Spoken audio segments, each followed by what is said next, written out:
Hello friends, welcome to my channel. तो आइए देखते हैं यूपीएससी प्रीलिम्स 2024 के लिए डेली क्यूज 21/11/2023 के लिए।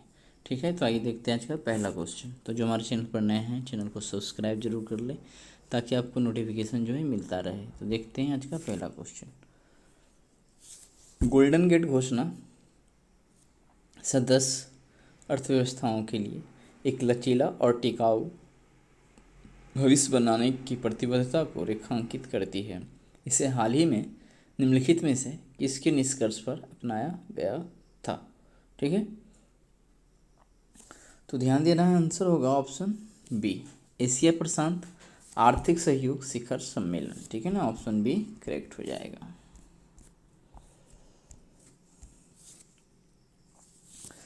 हाल ही में एशिया प्रशांत आर्थिक सहयोग एपेक देशों का शिखर सम्मेलन 2023 संयुक्त राज्य अमेरिका के सैन फ्रांसिस्को में हुआ।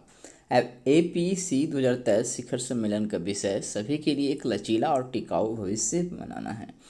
एपेक ने मुक्त, निष्पक्ष और खुले व्यापार और निवेश तथा क्षेत्र में समावेशी एवं सतत विकास को बढ़ावा देने के लिए अपनी प्रतिबद्धता की पुष्टि की है। शिखर सम्मेलन गोल्डन गेट घोषणा को अपनाने के साथ संपन्न हुआ। घोषणा सभी सदस्य अर्थव्यवस्थाओं के लिए एक लचीला और टिकाऊ भविष्य बनाने की प्रतिबद्धता को रेखांकित करती है। इस प्रकार से क्या है, कथन जो है बी सही है। तो आइए देखते हैं आज का दूसरा क्वेश्चन। निम्नलिखित कथनों पर विचार कीजिए। सोमालिया अफ्रीका के हॉर्न में स्थित एक स्थलरूढ़ देश है। बाजुनी द्वीप और सेक्रोटा द्वीप समूह सोमालिया का हिस्सा है और उसके द्वारा प्रशासित है। ठीक है, तो सोमालिया अफ्रीका के हॉर्न में स्थित एक स्थलरूढ़ देश नहीं है। ठीक है, इसके पूर्व में हिंद महासागर आ जाता है और उसके क्या कह सकते हैं, उत्तर में भी हिंद महासागर का भाग आएगा। तो ये स्थलरूढ़ देश नहीं है। आप इसको मैप में देख लीजिएगा, मैप का फोटो यहाँ पे नहीं है। बाजुनी द्वीप और सोक्रेटा द्वीप समूह सोमालिया का हिस्सा तो है, लेकिन सोक्रेटा का जो प्रशासन है वो यमन करता है। इसके कारण से ये गलत है। अच्छा, ये भी गलती हो गया ना, क्योंकि स्थलरूढ़ तो है नहीं। तो यहाँ पे ऑप्शन डी आंसर होना चाहिए। चलिए आइए देखते हैं, दोनों में से कोई नहीं।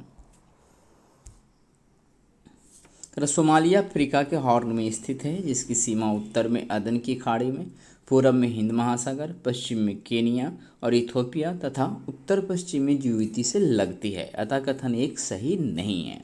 ठीक है, सोमालिया अफ्रीका के हॉर्न में स्थित है, जिसकी सीमा उत्तर में अदन की खाड़ी से लगता है। उत्तर में अदन की खाड़ी से लगता है, पूर्व में हिंद महासागर से लगता है, पश्चिम में केनिया और इथोपिया से लगता है और उत्तर पश्चिम में जिबूती से लगता है। ठीक है, मोगादिशु सोमालिया की राजधानी है और सबसे बड़ा शहर है। देश में शुष्क मैदानों, पठारों, उच्च भूमियों और पर्वत श्रृंखलाओं सहित विविध परिदृश्य हैं। सोमालिया के उत्तरी भाग में गॉलिस पर्वत शामिल है, जबकि दक्षिण क्षेत्र में सवाना और घास के मैदान हैं। सोमालिया के तट पर कई द्वीप स्थित हैं, जिसमें बाजुनी एवं सोकोट्रा द्वीप समूह शामिल है, जिसमें सोकोत्रा, अबद अल कुरी व साम्हा जैसे द्वीप शामिल हैं। हालांकि सोकोट्रा द्वीप समूह का प्रशासन यमन द्वारा किया जाता है। कथन दूसरा सही नहीं है।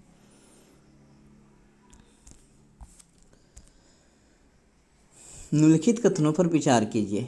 चिकनगुनिया एक मच्छर जनित बीमारी है जो आरएनए वायरस के कारण होती है।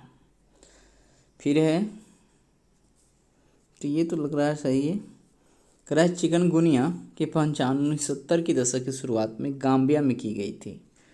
तो ये इसकी पहचान 1970 नहीं, कुछ और डेट था, फिलहाल ध्यान में नहीं है।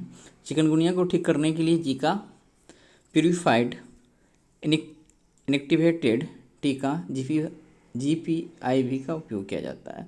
तो कितने सही? तो केवल एक सही होगा, क्योंकि ये टीका जरूर विकसित हुआ है। ये जानवर पे थोड़ा सा कारगर है, बट मनुष्य पर नहीं। ठीक है, तो अभी ऐसा कोई दावा चिकनगुनिया के लिए नहीं हुआ। ये जो भी यहाँ पे कहानी चल रहा है मनुष्य के लिए एक तरह से चल रहा है। तो ये गलती होना चाहिए, एक सही होना चाहिए पहला। तो ठीक है, चिकनगुनिया एक मच्छर जनित वायरल बीमारी है जिनकी पहचान पहली बार वर्ष 1952 में दक्षिणी तंजानिया में इसके संक्रमण के दौरान की गई थी। अतः कथन दो सही नहीं है। ठीक है, 1952 में किया गया था। करें यह एक राइबोन्यूक्लिक एसिड वायरस है जो टोगाविरिडे परिवार के अल्फा वायरस जीन से संबंधित है। अतः कथन एक सही है। चिकनगुनिया में बुखार और गंभीर जोरों का दर्द होता है जो अक्सर दुर्बल करने वाला तथा भिन्न अवधि का होता है। कर डेंगू और जीका के लक्षण चिकनगुनिया के समान होते हैं जिससे चिकनगुनिया का गलत निदान हो सकता है। ठीक है, डेंगू और जीका बीमारी के समान ही लक्षण चिकनगुनिया का होता है, तो कन्फ्यूजन में गलत निदान हो सकता है, इसी बात कह रहा है। आइए देखते हैं, Zika purified inactivated virus vaccine candidate में जानवरों को जीका वायरस से बचाने की क्षमता देखी गई है।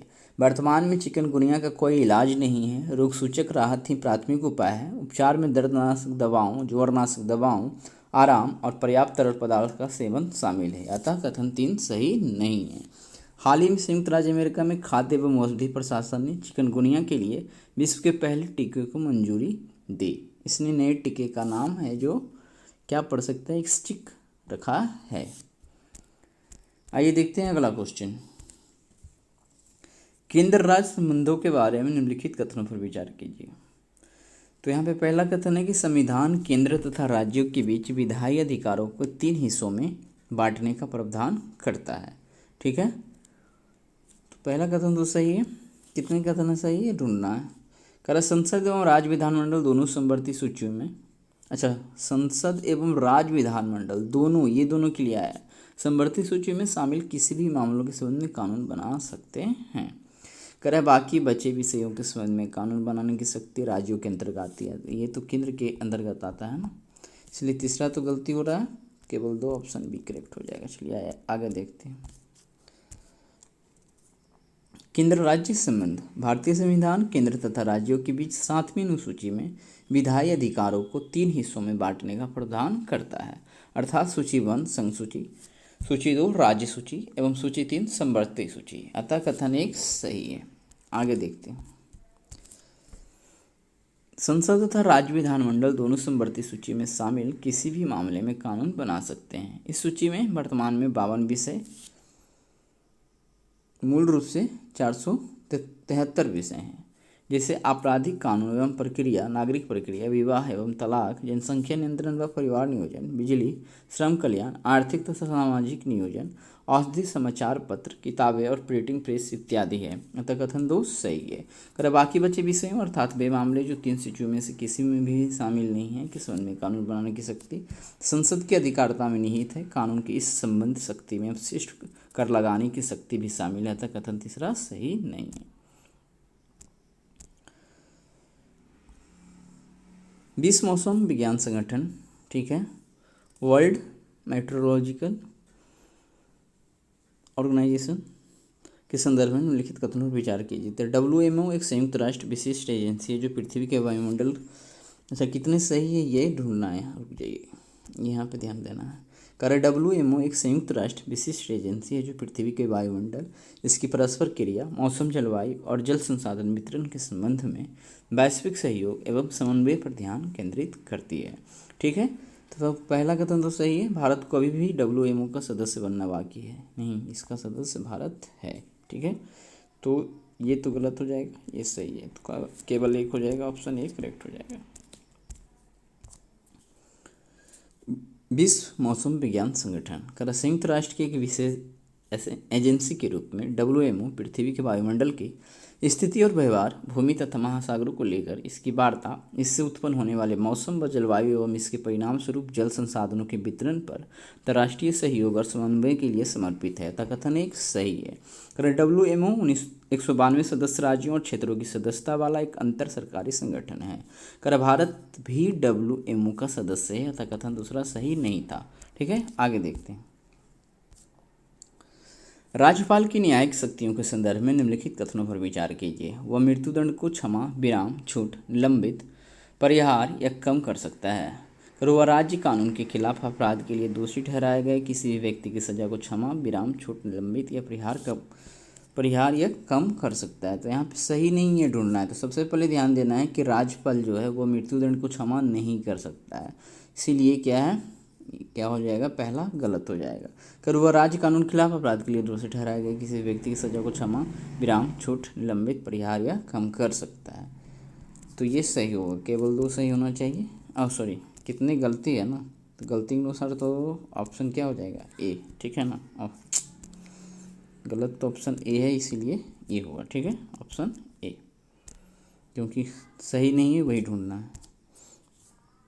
तो ये देखिए, राज्यपाल मृत्युदंड को क्षमा नहीं कर सकता है, भले ही राज्य के कानून में मृत्युदंड का प्रावधान हो। क्षमा करने की शक्ति राष्ट्रपति के पास है, राज्यपाल के पास नहीं है। राज्यपाल मृत्युदंड को निलंबित कर सकता है, परिहार कर सकता है या कम कर सकता है, अतः कथन एक सही नहीं है। करे वह राज्य कानून के खिलाफ किसी भी अपराध के लिए दोषी ठहराए गए किसी भी व्यक्ति की सजा को क्षमा कर सकता है, विराम दे सकता है, छोड़ दे सकता है, परिहार कर सकता है, निलंबित कर सकता है या कम कर सकता है, अतः कथन 2 सही है। चलिए आगे देखते हैं। राज्य विधानमंडलों के संबंध में लिखित कथनों पर विचार कीजिए। राज्य विधानसभाओं के चुनाव से संबंधित मामलों के संबंध में प्रावधान नहीं कर सकती है, तो कुछ प्रावधान जो है राज्य विधानसभाएं करती है, ऐसा नहीं कि नहीं कर सकती, इसलिए गलती है। अगर संविधान घोषित करता है कि परिसीमन आयोग द्वारा जारी आदेश अंतिम होते हैं और इन्हें किसी भी न्यायालय में चुनौती नहीं दी जाती है, ध्यान देना है कि जो परिसीमन आयोग जब परिसीमन कर देता है तो उसको किसी भी न्यायालय में चुनौती नहीं दी जा सकती है। न्यायिक पुनर्वलोकन की बात तो अलग है, ठीक है। कर किसी संसदीय विधानसभा क्षेत्र का रिटर्निंग ऑफिसर संबंधित संसदीय या विधानसभा क्षेत्र में चुनाव के संचालन के जिम्मेदार होता है, तो ये भी सही है। तो यहाँ पे केवल 2 सही होना चाहिए, ऑप्शन बी करेक्ट है। आइए देखते हैं, मतदाता सूची के निर्माण और उनकी संवैधानिकता सुनिश्चित करने के लिए आवश्यक किसी भी अन्य मुद्दे को राज्य विधानसभा द्वारा विधानसभाओं के चुनाव से संबंधित प्रावधानों के माध्यम से संबोधित किया जा सकता है, लेकिन वे केवल उन्हीं मामलों के लिए प्रावधान कर सकते हैं जो संसद के अंतर्गत नहीं आते हैं। कह दूसरे शब्दों में वे केवल संसदीय कानून का पूरक हो सकते हैं और इसे खत्म नहीं कर सकते हैं, अतः कथन एक सही नहीं है। कर संविधान घोषित करता है कि निर्वाचन क्षेत्रों के परिसीमन या ऐसे निर्वाचन क्षेत्रों में सीटों के आवंटन से संबंधित किसी भी कानून की वैधता पर किसी भी न्यायालय में सवाल नहीं उठाया जा सकता है, ठीक है। कर परिणाम स्वरूप परिसीमन आयोग द्वारा जारी आदेश अंतिम होते हैं तथा इन्हें किसी भी न्यायालय में चुनौती नहीं दी जा सकती है। कर किसी संसदीय विधानसभा क्षेत्र का रिटर्निंग ऑफिसर संबंधित संसदीय विधानसभा क्षेत्र में चुनाव के संचालन के लिए जिम्मेदार होता है, कथन तीसरा सही है। चलिए आगे देखते हैं। राष्ट्रपति के विचार के लिए राज्य विधानमंडल के विधेयक को आरक्षित करने की राज्यपाल की विधायी शक्तियों के संबंध में निम्नलिखित कथनों पर विचार कीजिए, ठीक है। तो राष्ट्रपति के विचार के लिए राज्य विधानमंडल के विधेयक को आरक्षित करने की राज्यपाल की विधायी शक्तियों के संबंध में निम्नलिखित कथनों पर विचार कीजिए। कर ऐसे विधेयक को आरक्षित करना अनिवार्य है जहां राज्य विधानमंडल द्वारा पारित विधेयक राज्य उच्च न्यायालय की स्थिति को खतरे में डालता है, तो ये कथन सही है। कर यदि विधेयक से राज्य के नीति निर्देशक तत्वों का विरोध होता है तो राज्यपाल राज्य विधेयक को आरक्षित कर सकता है। फिर तीसरा है कि यदि राज्य विधानमंडल का विधेयक गंभीर राष्ट्रीय महत्व से संबंधित है तो राज्यपाल विधेयक को राज्य विधानमंडल के विचारार्थ आरक्षित कर सकता है, ठीक है। तो सभी यहाँ पे सही है, ऑप्शन सी करेक्ट हो जाएगा। राज्यपाल विधेयक को राष्ट्रपति के विचार हेतु आरक्षित कर सकता है। ऐसे विधेयक को आरक्षित करना अनिवार्य है जहां राज्य विधानमंडल द्वारा पारित विधेयक राज्य उच्च न्यायालय की स्थिति को खतरे में डालता है, कथन एक सही है। इसके अतिरिक्त भी राज्यपाल विधेयक को आरक्षित कर सकता है यदि यह निम्नलिखित प्रकृति का हो।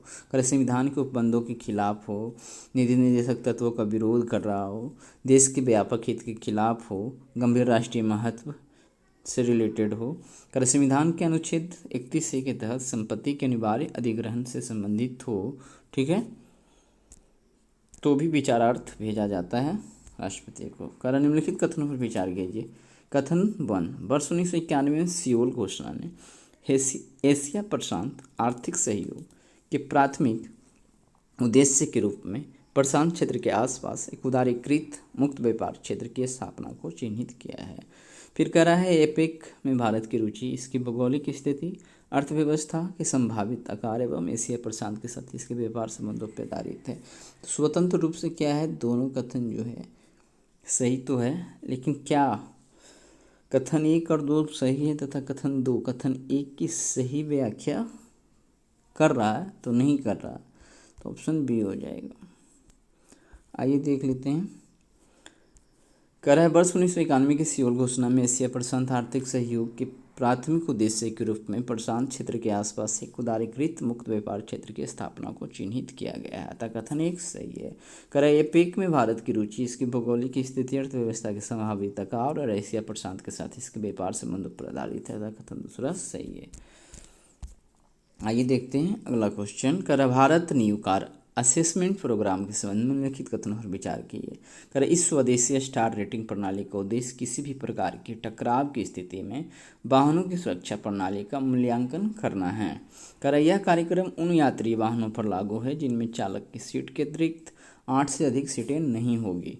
तो कितने कथन सही नहीं है ढूंढना। फिर से देखना, इस स्वदेशी स्टार रेटिंग प्रणाली का उद्देश्य किसी प्रकार के टकराव की स्थिति में वाहनों की सुरक्षा प्रणाली का मूल्यांकन करना है। कर यह कार्यक्रम उन यात्री वाहनों पर लागू होगा जिनमें चालक की सीट के अतिरिक्त 8 से अधिक सीटें नहीं होगी। तो ये तो सही है। कर इस परीक्षण प्रक्रिया में frontal offset test, side impact test और फुल साइड इम्पैक्ट टेस्ट शामिल है। तो ये भी सही है। तो एक भी गलत नहीं है, ऑप्शन डी करेक्ट हो जाएगा। ठीक है, आगे देखते हैं। कर भारत सरकार के सड़क परिवहन और राजमार्ग मंत्रालय ने Bharat new car assessment program प्रस्तुत किया है। इस स्वदेशी स्टार रेटिंग प्रणाली का उद्देश्य किसी भी प्रकार के टकराव की स्थिति में वाहनों की सुरक्षा प्रणाली का मूल्यांकन करना है।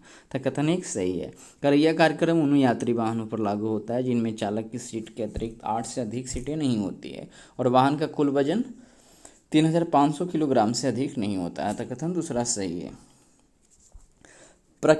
परीक्षण प्रक्रिया में frontal offset test, side impact test और फुल साइड इम्पैक्ट टेस्ट शामिल है। तो कथन 3 सही है। ठीक है, तो आज हमने 10 क्वेश्चन देख लिया। मिलते हैं अगले दिन इसी प्रकार से 10 क्वेश्चन के क्विज के साथ। तो हमारे चैनल पर इसी प्रकार से बने रहे, वीडियो देखते रहें। धन्यवाद।